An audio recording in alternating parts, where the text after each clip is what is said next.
Siyempre, #1 sa listahan ng mga export quality na mangga. Mula sa napakaasim na green mangoes hanggang sa ubod ng tamis na manggang hinog.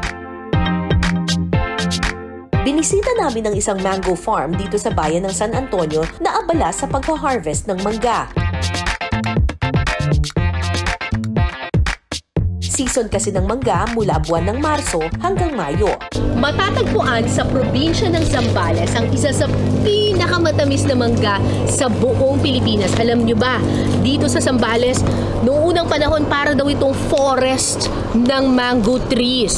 1300s nung unang pumutok yung Mount Pinatubo. Naging very, very fertile yung soil dito sa Zambales. Conducive para gawing matamis na matamis ang mga mangga. Ngayon, mahigit 7,000 hectares ng lupain dito sa Zambales ay punong-puno ng mangga. Let's go!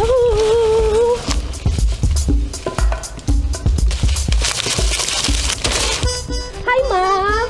Hi, Ma'am Nelda. Yes! Si Ma'am Nelda po ang may-ari ng Rosa Farms. Ilan po ang puno ninyo ng mangga dito? Can you guess? 888. Oh my gosh. 888. Mangga. Ito po, yung mga ganito po, ito po ang hina-harvest. Yes, oo. Ang makikita nyo, Ba't po nakabalot ng papel? it has pesticides. Oo. That's why nakabalot siya. Kasi kung hindi balutin yan, Oo. yung chemicals of the pesticide Papasok. will go into the mango at i-ingest yan ng fruit eater. Oh, may technique ang pagpitas, ha? Hindi You ba have to ganon? pull. Tama ang ginawa mo. You have to pull it downward. Abutin na lang natin. O siya, medyo Talagang umaano na Ayan, lang ako. mas matang. Oh, ayan! Oh, di ba? May kuha na ako. Ayan. Ay, Correct. hilaw pa. Yes, ang mangga, hindi namin pinapahinog sa puno. Pag yellow yung mangga sa puno, naku, wala na yung sweetness niya, nawala na. Sarap naman dito. So, paano yan papahinugin? Just let it be. Let Ganyan it be lang. lang ng keep it warm, wag masyadong moisture, don't refrigerate. Kusa siyang mahihinog. Kusa siyang mahihinog. 3 days, medyo yellowish na siya. 5 days, yellow na lahat yan. 7 days, perfect sweetness na siya. Ang klase ng mangga na tanim nila, manggang kalabaw o dinamulag. Malalaki ang bunga nito kumpara sa ibang klase ng mangga. So, ito na yung mga napitas nating mangga kanina. Siyempre, hilaw na mangga yan. Perfect para sa mga naglilihi. Hindi ako naglilihi, ha?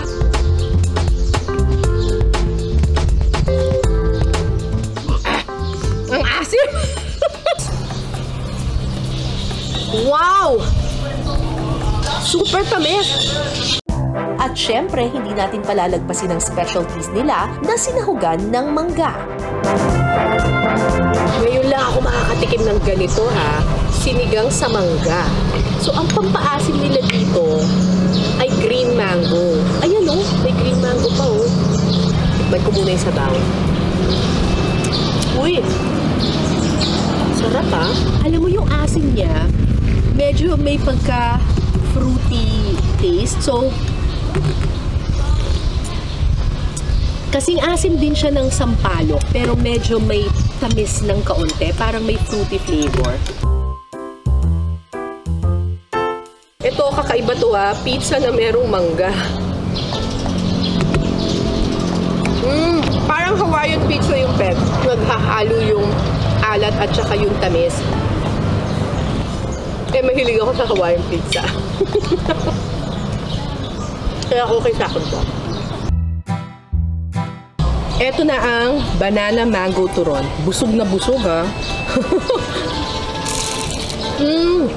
So, parang ang peg niya, imbis na langka, mangga yung nilagay sa loob. Ang bagay na magka-partner ay suman at saka mangga. Ito, pinagsama na yung dalawa. Hala, sarap nito! May gata! So, imagine nyo na lang, sobrang bagay na yung suman at saka yung matamis na mangga. Tapos nilagyan pa ng